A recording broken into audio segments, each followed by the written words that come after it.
And is it going live to Facebook, or is it just? I think I'll just put it out afterwards if that's Okay. No problem. Yeah, brilliant. Okay, so welcome everyone, and thank you for I actually might, but I'll just keep going. Sorry, executive function issues here. So welcome everybody. Thank you for coming to our Leanbh Discovery webinar. I'm Evelyn. I run Awesome Training, and I'm really happy to be able to introduce you to our trainers, two of our trainers this evening, as well as our lovely course, Leanbh. I am going to basically hand you straight over to Matthew and Gillian, who are our trainers who deliver that course. If you have any questions along the way, you can pop them in the chat or into the Q&A, and I can type the answers, or we can leave some to the end. If I feel like there's anything that I can't answer, I might leave it for you. Yeah, so that's it basically. Yep, chat away, use the Q&A, and I'll pop some links into the chat as we're going then as well. Okay, I will mute myself and turn off my video. Fantastic. Thanks a million, Evelyn. So I suppose I'll go first. My name is Gillian. I'm one of the trainers on the Leanbh course. For people who aren't Irish, Leanbh means child. So my background is early childhood education and child protection. And currently I work in a setting where my main interest would be around trauma-informed care and the intersection of neurodivergence and trauma, and working with young people. I'm also very interested in community building within my neurodivergent community. I'm one of the co-founders of a group, an organisation, DPO, called Neuropride Ireland. So I think that's all you need to know about me right now. Hey folks, I'm Mackie. I've been working on and off over probably the last 20 years or so as an out-of-school student tutor, mentor, support for basically all levels, pretty much from primary, secondary, and up to college. I've also been working with Awesome Training, providing training on topics in and around the autistic experience for about 5 years, maybe a little bit more, and around about that. And mixed in with all of that, I've been part of the autistic community, particularly the online autistic community, for 10-15 years or so, involved in particularly a lot of if you like, the theory and the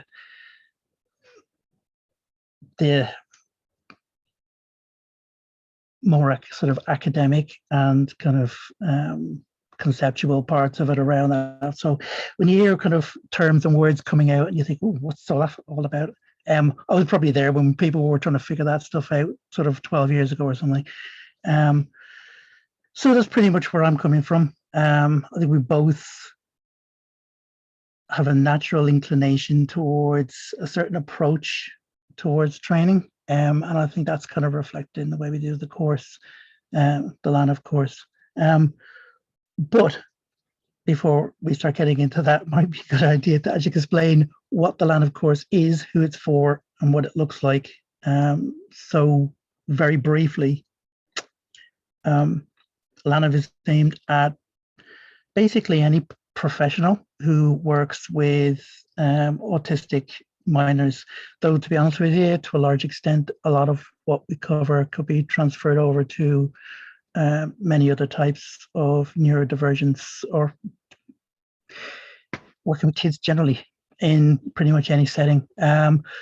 We leave it fairly open to kind of like clinical and educational professionals, so we can get anything and everything from classroom assistants through to child psychologists to play therapists to occupational therapists, and anything and everything in between. We have had pretty much everyone in between at this stage, including some people who don't even fit inside that. So it is kind of open in that sense, and that diversity is part of what makes being part of the course work. And essentially, it's a 5-week course, and the content is structured across those separate weeks. In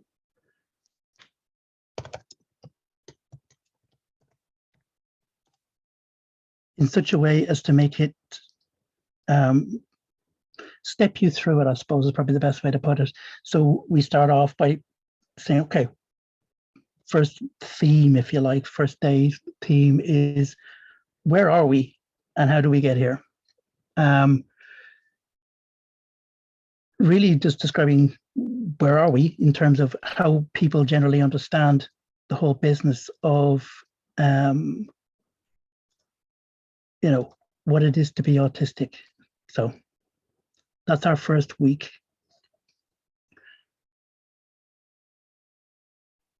And here we're going to basically look at things like the history, the terms, what people's understandings are, and how that actually came about, how we came to be here, who are the big players, if you like, how do we get to the kind of conceptual position we're at now.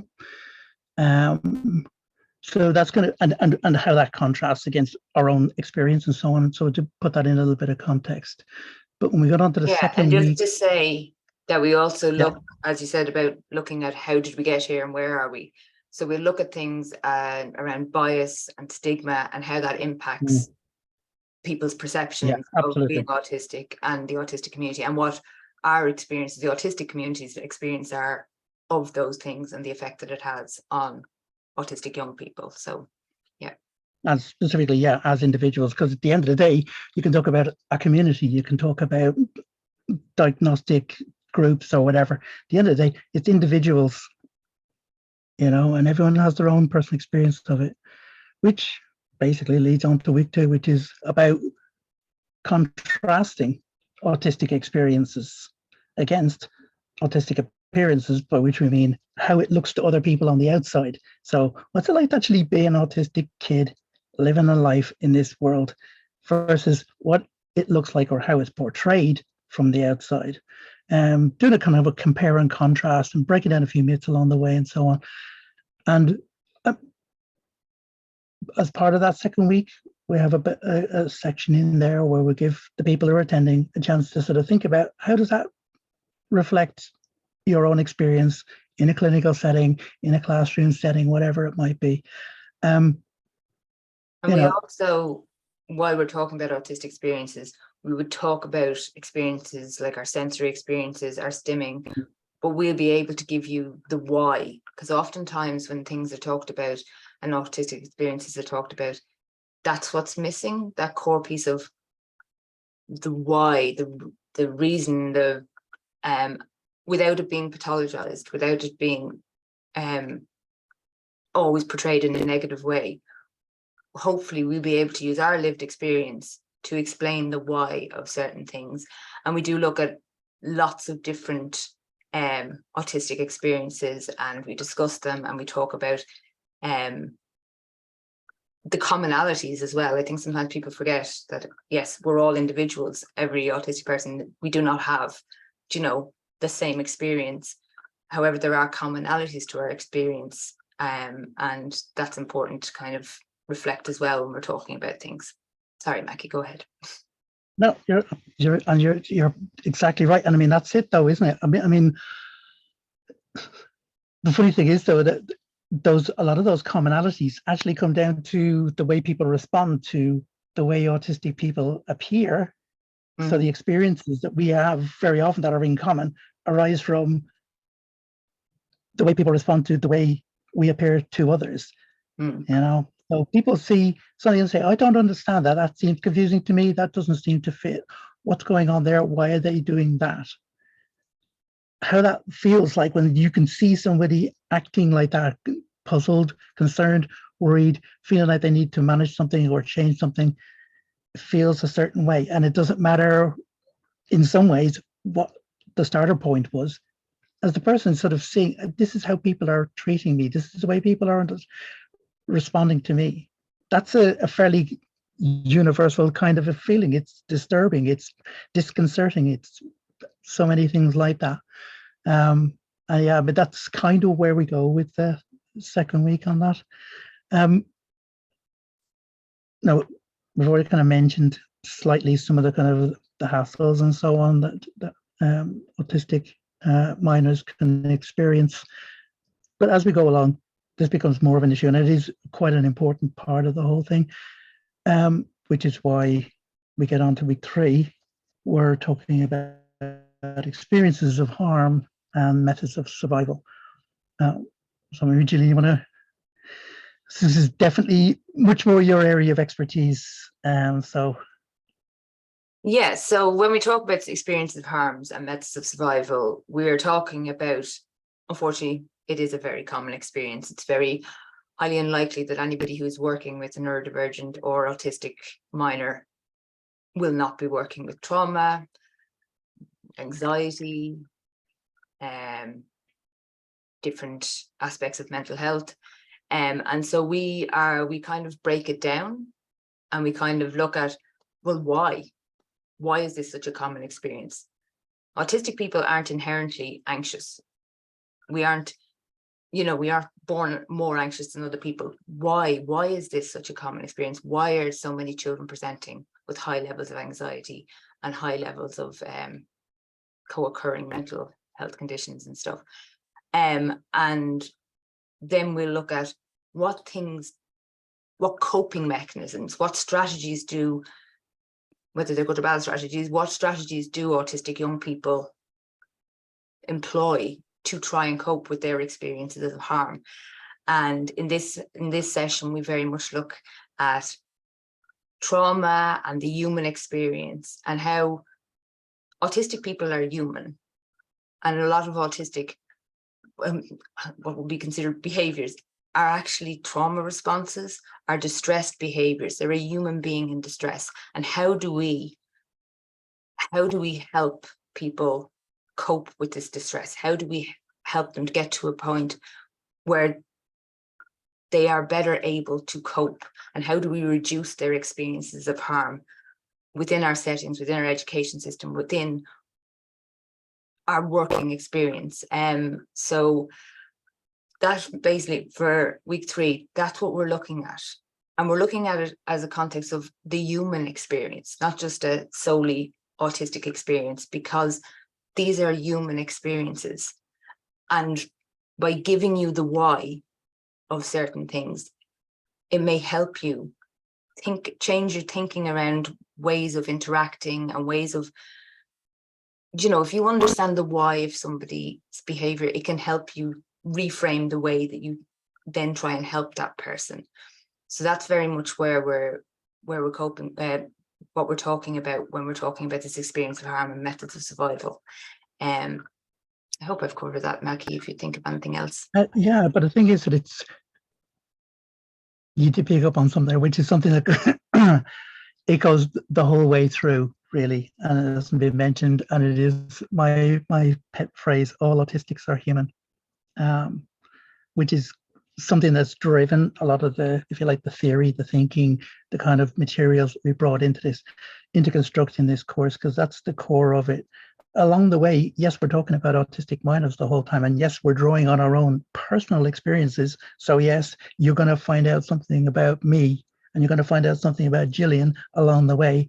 We're putting part of ourselves into that, and that's hard to do. It hurts sometimes to do that when you're doing it. It's exhausting and scary sometimes. And can hurt.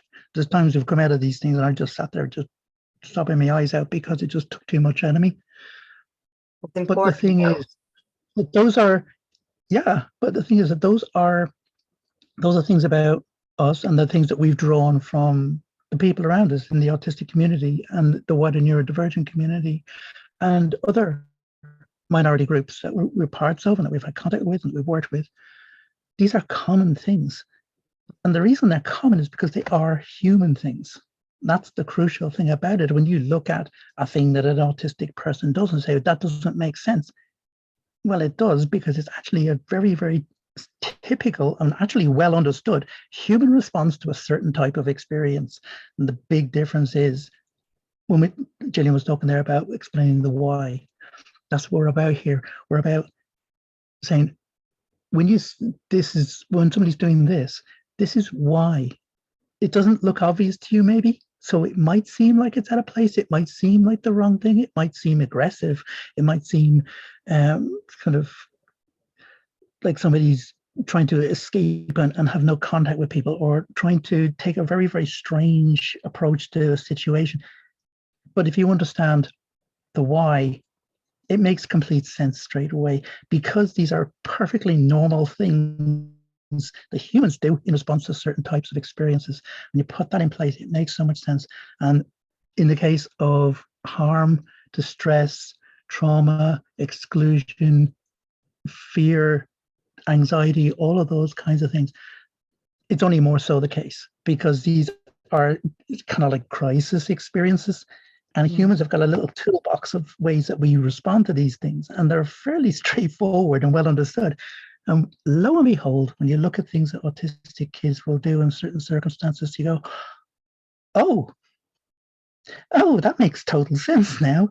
And it's extraordinary watching people on the course sitting there going, you can see it on their face, where they're going, you can see them kind of going, now that, and you can obviously see they're thinking about something that they saw maybe 2 months ago or last year or something. You can see it on their face, and they're going, now that makes sense completely.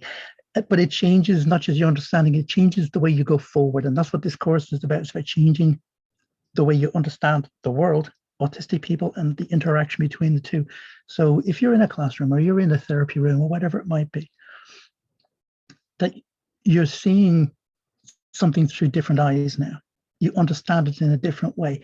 And the extraordinary thing is that because it now makes sense, instead of being just a set of traits and characteristics on one side with no explanation, you've got a logical thing that's going on in response to something. You say, oh, now I know what to do with this.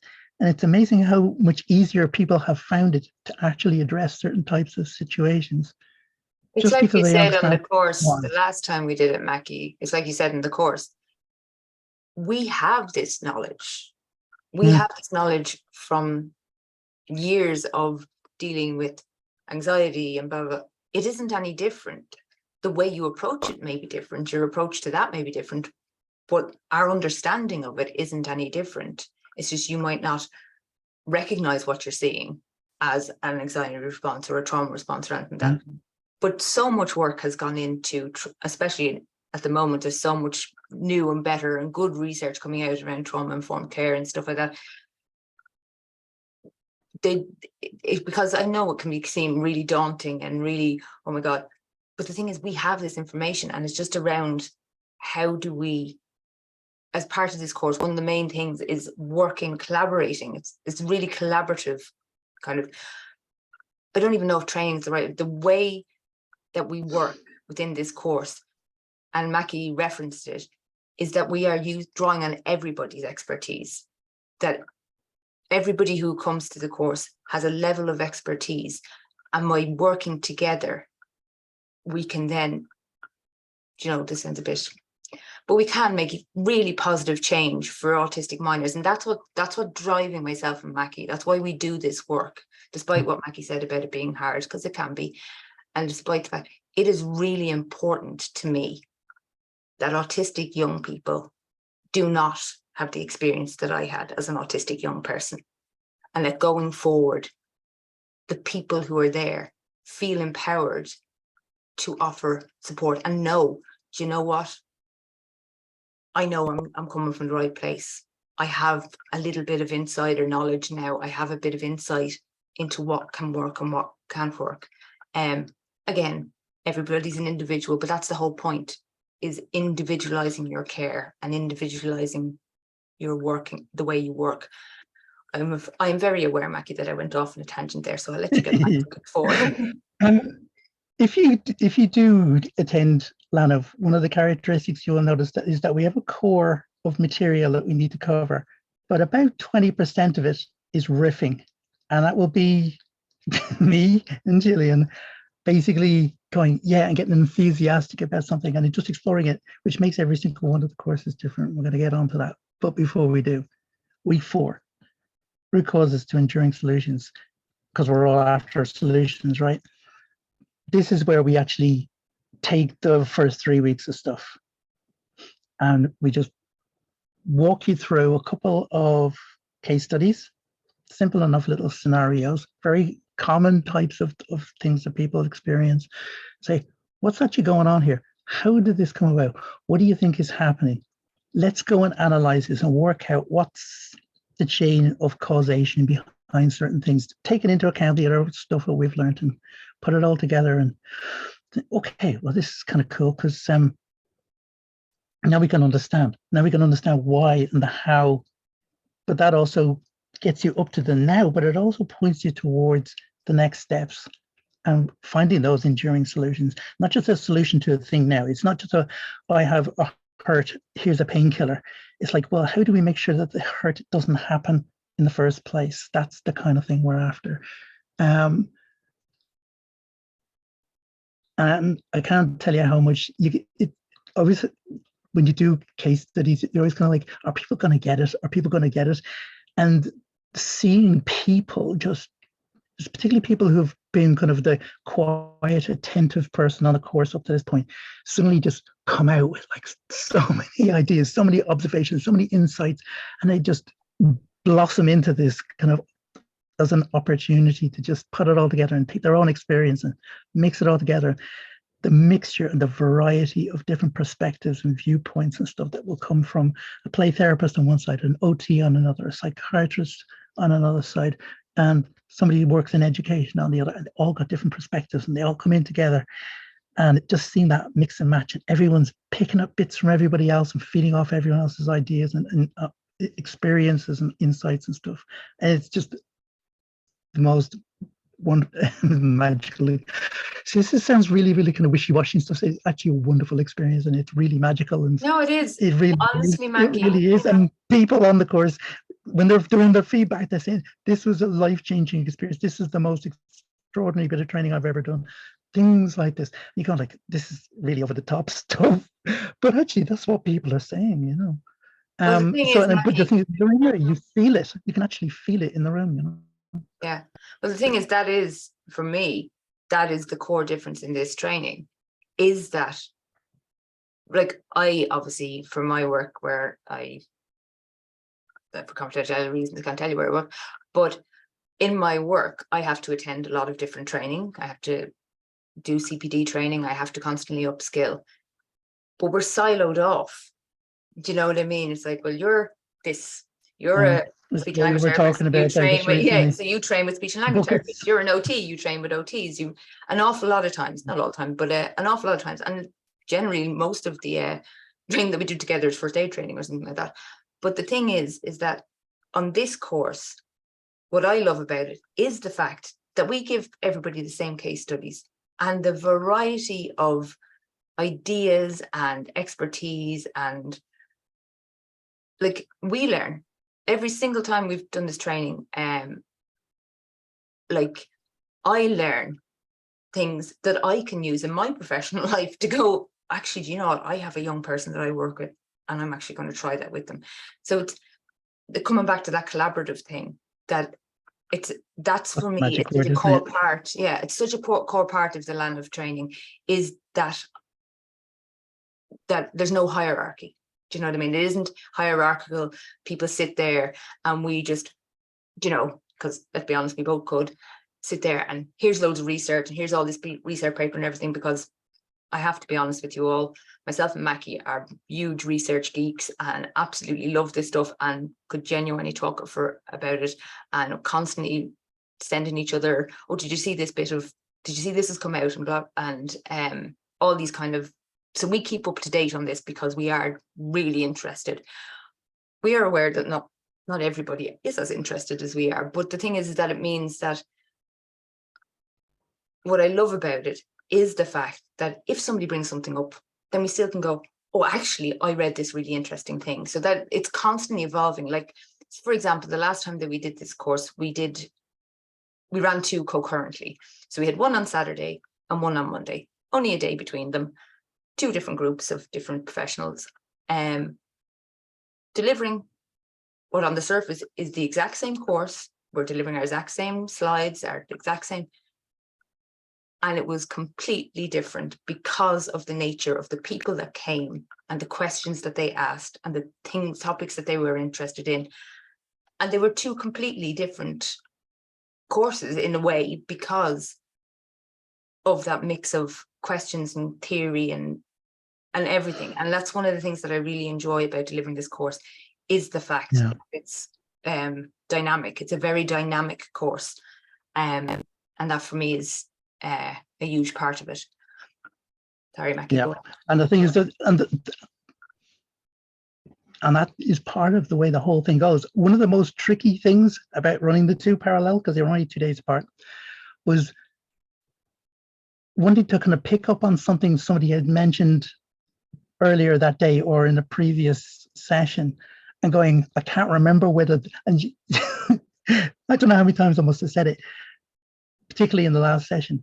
I'm not sure if it was someone in this group or the other group, but because there was such a mix and match of different ideas coming in from different places, and it was very hard to keep track of whether it was somebody on the Saturday group or the Monday group. But they were cross-feeding between groups then as a result of that, because ideas were transferring between the groups. That's exactly it. Because something would come up in one group and we'd be like, yeah, you know what, we need to mention this to the other group, like, you know, and back and forth. That's it. Yeah. I think that was actually a good thing.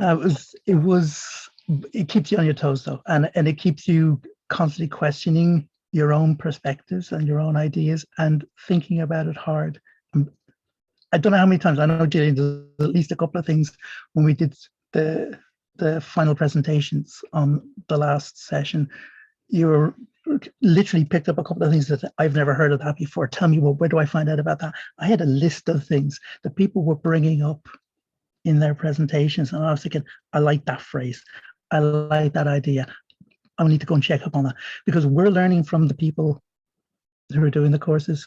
They're learning from each other. They're learning from us. Gillian will mention something and I'm going, I haven't heard about that. So we're doing it as a collaborative approach. When we say collaborative, we don't just mean, you know, we take feedback as we go. We mean we're all working on this together, because it's just something that is dynamic and is very much in flux. Literally during the course of the course, there was at least one thing that came up, a new piece of research while we were giving the last group of sessions, that we then fed in, because it just happened to pop up about 2 weeks into the course. It's that fresh. So, you know, it is very, very dynamic. But bearing in mind that we do space these out, it should be borne in mind that these are not like 5 weeks in a row. These are with gaps in between. So there's kind of thinking space and learning space and researching space in between each of these. By the time we get to the end, and the reading list, which the ever-growing reading list, which was probably going to be 2 pages, but I think it's about 5 now. We just we can't help ourselves adding more interesting things in there. When we get to the final week, it's the assessments. And part of the whole kind of collaborative thing is, by implication, inclusiveness and things like that as well. So as we're going along, we're constantly, you know, flagging up things like trigger warnings in advance of certain sections which people could find tough, telling people, you know, if you need to get up and walk, you need to pace up and down, you need to turn off your camera. If something becomes a bit tough for you and you want to come back to it, you could take a break on it. Even things like the breaks. At the start of the sessions, you say, okay, we're scheduled to have a break of this length at this time. How do people feel like that? Do you want to do a shorter break? We could move it here. We actually structure each session on the fly as we go, in collaboration with the people attending, just to make sure that it's a good environment for everyone. And when we get to the assessments, they feel like the default version is that you give a presentation to the group on another case study, which everyone gets to go and work on and talk through how you will go and approach that particular thing. And bring your own experience in and take it from your own perspective. But, you know, if you feel more comfortable recording a video presentation as opposed to doing it live, or you want to record an audio version, or you want to do a text version and you'd like somebody to read that out for you during the session and so on. These are all options. This is what this course is about. This is about making it enabling, really, is maybe the word here. It's about enabling people to make real progress, meaningful progress. And you can't do that if you start saying like, well, there's only one way to do this and you have to do it that way. We're open to ideas, and we have taken presentations in almost every conceivable format possible. So, this is part of the whole thing. It's about making it possible. But when you do the assessments, that 5th week is like, it's the best thing, because you're sitting there thinking, okay, I wonder how people are going to do it. And every single person has their own take. One person's saying, I would start off by doing this on week 2. Another person saying, I would leave this till the 4th week I would leave this to the 6th week. I wouldn't go and bring this up as part of my approach unless X, Y, and Z happened. And I would bring these people into the mix of the situation. Somebody else would say, I would keep that out of it. Everyone's got their own take. And it's so interesting to see that, because people give their reasons why, and then we have a discussion about each one. And people talk about, and they share their approaches and understanding, and you can see people changing their minds or their perspectives as we go. It's the best thing. It's fabulous. Yeah, and the thing is, I love, because I don't think you said what the assessment presentation is on. So what it is another case study, but you kind of get an opportunity to do a plan for your 6 sessions and explain your reasoning and why you're taking that approach and what you would do and who you would bring in, as Mackie said. And what I love is knowing that at the end of this, that the people who have attended Evelyn and Awesome Training keep a directory of people that people can sign up to and be on this directory. So sometimes during the assessment presentation, somebody will be like, okay, well, I would like this, but I think this person would also benefit from speech and language therapy. So I would try and bring in somebody. So at the end of this, you have been on a course with all these different types of professionals. So then you can be like, do you know what?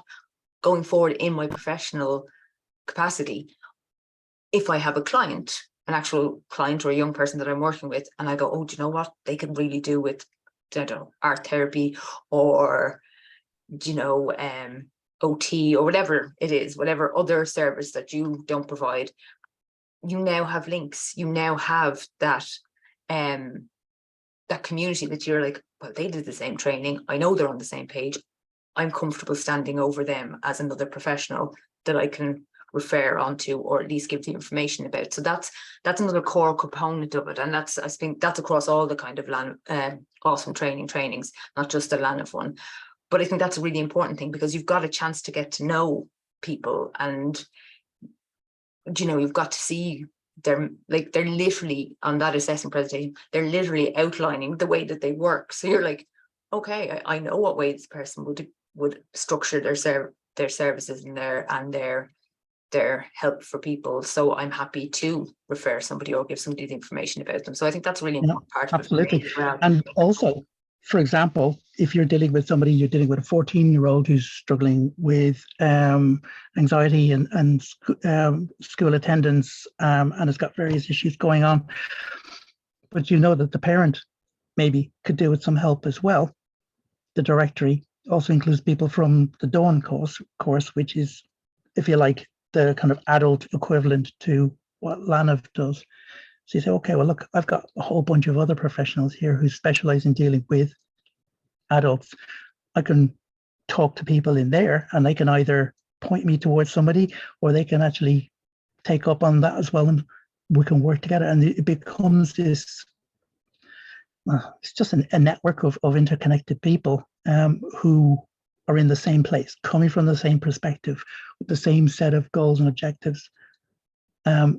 And you know that when you contact somebody, you can talk freely from a certain perspective without having to explain or justify or provide references, and knowing that they're not going to shut you down, ignore you, because they have a completely different, where they're coming from is the same place you're coming from. And that makes such a difference.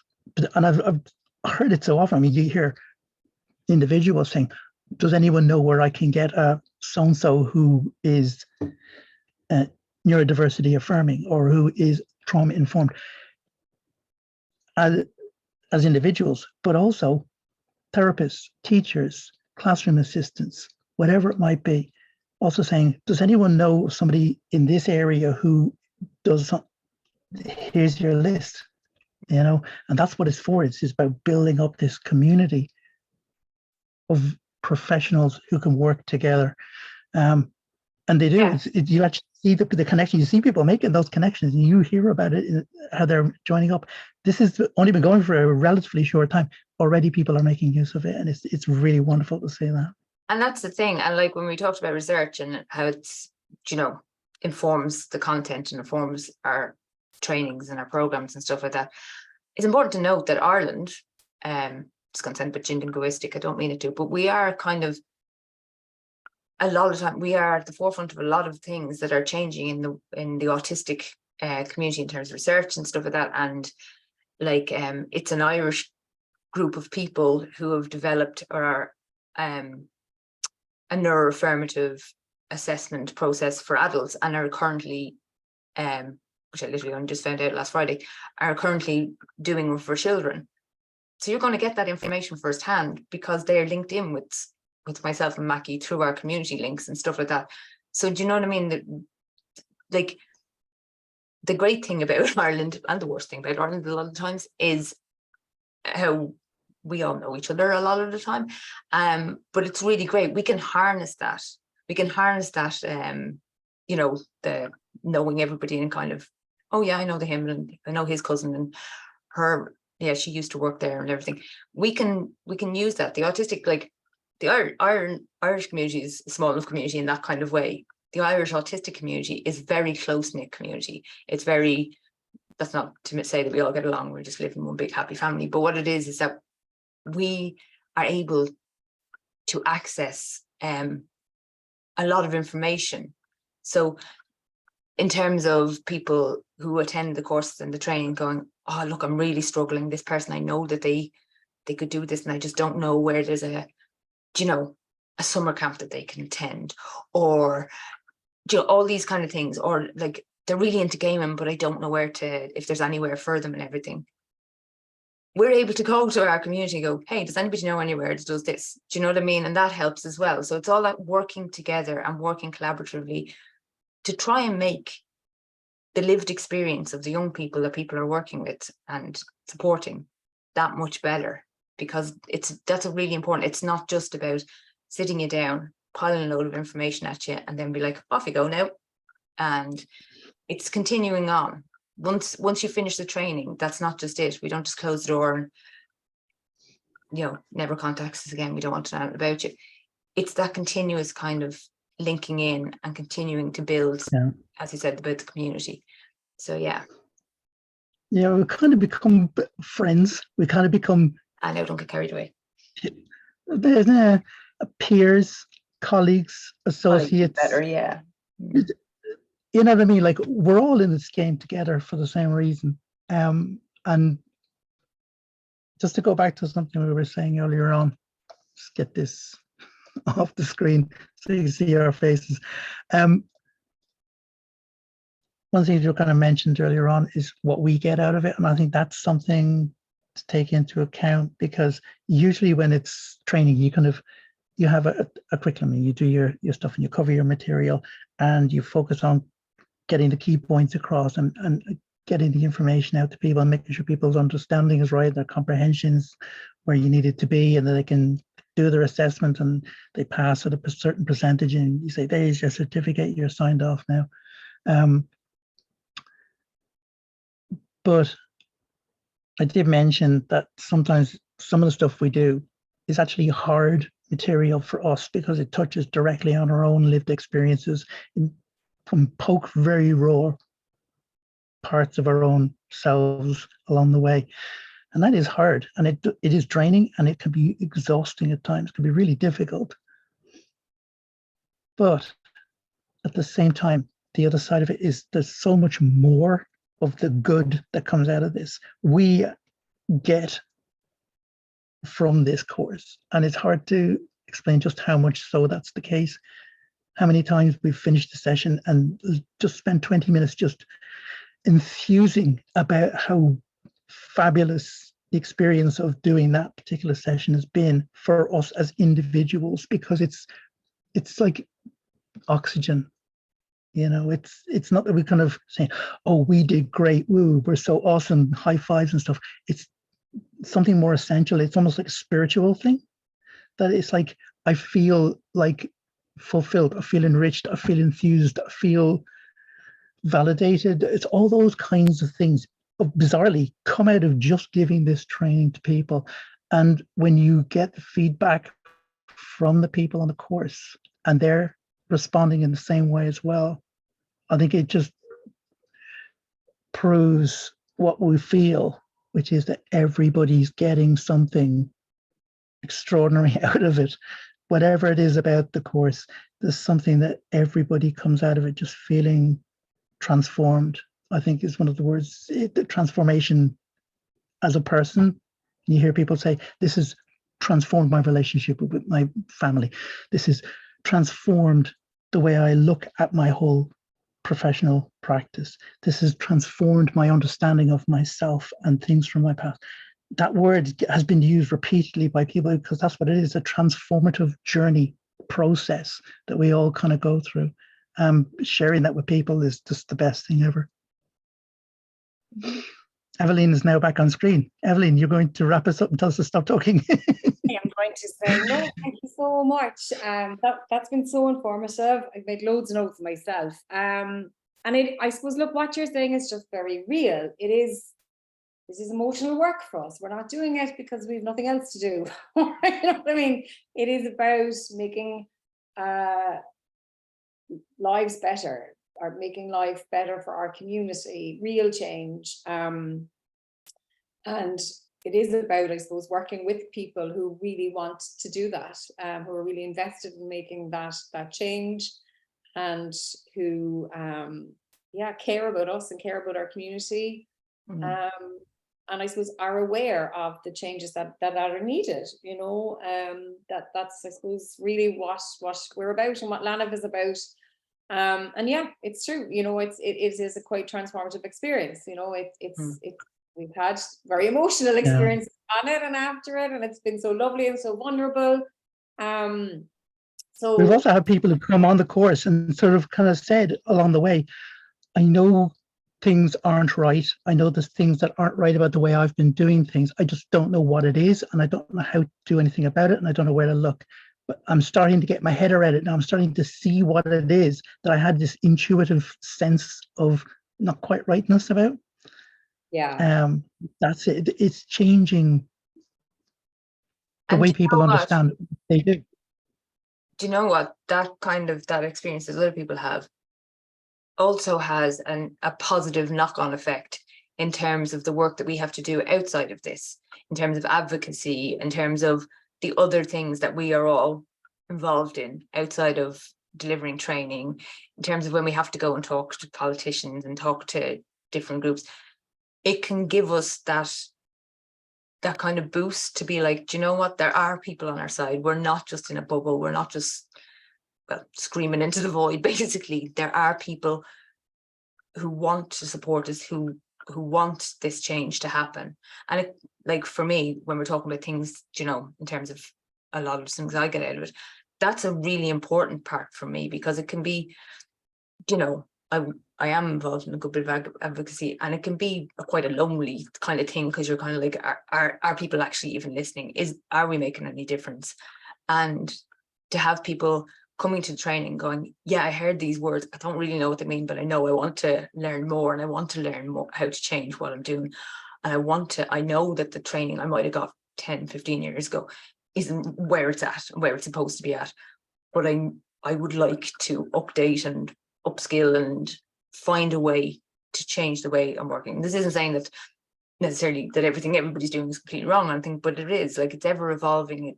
It's important that we keep on evolving, and even stuff that we're talking about now could change within the next few years. And that's what I was talking about, that dynamic thing of just keeping it up to date and finding out more and more information. As I said, the work that's happening around trauma and trauma-informed theories and stuff like that and neuroscience and all that kind of stuff. It's really fascinating. It's really, really interesting. And being able to parse that for people and being like, this is what's going on. This is why it's important to our community. This is why it's interesting. This is why how we can, because a lot of times you hear a lot of this stuff and you're like, yeah, it sounds important and whatever, but what does that actually mean for this 6-year-old that I'm working with? So being able to say to people, this is why. Have you heard of co-regulation? Have you heard, this kind of stuff, and being able to, even being able to talk to people about phrases or words that we know within our community, and just, things like alexithymia and monotropism and all these kind of things that sound like buzzwords. I'm not going to lie to you, but being able to go, this is why it's important. This is why we're talking about it. This is how it impacts people. Being able to parse that for people, I find really, really interesting. Because I'm really interested in this area, because it's something that I really care passionately about, being able to use that knowledge to help other people gain understanding is a really important part of the training for me as well. That kind of a way. I think that's one of the core things for me, is being able to get information that might not be as easily accessible to a lot of people, and being able to parse it into language and to relate it to real life lived experience and lived experiences that people they're working with might be having right there and then, and being like, do you know what, this could be what's going on, and perhaps this might help. For me, that's a really important part of it as well. Yeah. And we actually know it works too, because as part of the feedback and as the ongoing connection we have with people, you're hearing back from people and saying, I've applied this, I'm doing this differently now. I approach my relationship to this client or to this family member differently now, and this is the way I've changed it. And these are the things that have happened as a result. You actually get to, and we haven't really dwelt on it much here, but at the end of the day, what comes out of this is that you have clients, you have students, that people work with, whose lives are transformed. And we know that in 10 years, in 20 years' time, those people are going to be part of what leads our community into a better place. And that isn't that what we're all doing this for? Yeah, we're doing it to pay the bills, but we're doing it because of that. We'll be all elders by then, so we'll need young people. I'm already there. I mean, still fighting our corner, but no, it is. And look at this, it's not just it's transformative for the people who attend, it's transformative for us, it's transformative for the families of that client, that young person. It's not just that young person, it's everybody that person now interacts with is going to have a different experience of that person. It's the ripple effect, and that's, I suppose, why we do this work, because we'd be, pretty slow if we were just trying to do it person by person. It is this ripple effect that's happening.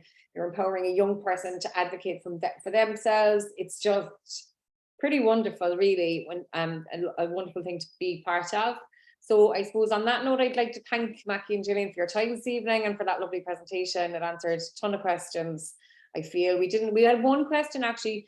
Just someone was asking if it's suitable for parents. Now, I would say it is aimed at professionals, so we do talk a lot about clients and clinical settings, or those scenarios. But also, as an inclusive organization, we're not going to say no, a parent can't come, because this also would be valuable for a parent who definitely wants to support their kids. Had people who, as professionals on the course, who've come also at the end and said, "This has changed the way I interact with members of my family now." And I've now come to accept, yes, I am actually autistic, and I've come out to my family members about it, and I've used this course's material as the basis for explaining this to them. Or this member of my family who I've had difficult relations with, now I understand what they're about. Now I understand where they're coming from. This has transformed our relationship as a result. We interact with each other utterly differently now as well. So as a parent, that's it. They are, if you like, parents, brothers, sisters. Well, I mean, look, daughters and that's it. sons and so on. Yeah, you know, it's about, I suppose the information. It's like, look, my own journey in the past 10 years. I didn't know anything about being autistic 10 years ago, really not. Even though I was autistic. I didn't know anything much about trauma, even though like I'd experienced a ton of it. But since I'm learning all of this stuff, it gives me a much clearer understanding of everybody I meet. You know, Yeah. I think once you have the key to understanding what stress and trauma looks like in different people, it just means that you can probably be a better person. That's how I feel about myself, quite a different person, have a bit more empathy with people, a bit more understanding. That's the you know, thing. And the thing is that it'll change your lens of how Yeah. you view things. It's very hard if you're like everything presented as challenging behavior and looking for attention and blah, blah, blah. If you change your lens and be like, connection, challenged, this person this is a stress response. This is a person in distress. And you change that lens. It's amazing how things change for that person as well, because we all know what it feels like when somebody's being annoyed by you or not struggling with you. And when somebody, like, it can help being compassionate towards somebody. If you understand the why of what's going on for them, it can change the way that you interact with them, which is positive for them, but it's also positive for you. So yeah, I would agree that this course is aimed at professionals, and Evelyn does have other courses that are more aimed at parents. But as a parent of a neurodivergent person, I would find it very, very interesting. Again, I'm a complete research nerd and everything, so I'm just like, all the information, give me all the information. But it is very, for me, this is the way I would have learned. When I was starting my journey and parenting and stuff like that around this is the kind of stuff that I was really interested in and was able to go. And so I'm not sure if I'm answering it right. So yes, parents could attend and would get a lot out of it.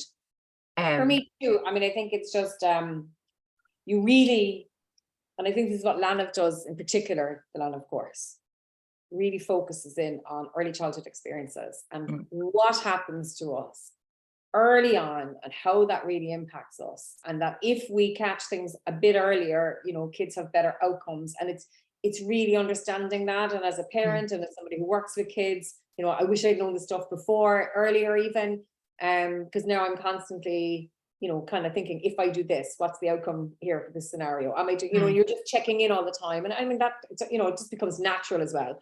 So yeah, I think like really Leanbh is just very special in what it does. And I think people really get it. That's the kind of the feedback we're getting from it. So I would say thank you to people for joining us tonight. Thank you, Gillian and Mackie. I will send out the recording to people who are here if you want to watch it again. If you have any questions, you can pop me an email. I'm also available if you wanted to maybe have another chat. We can do like a 15-minute free consultation. So you can just book in with me.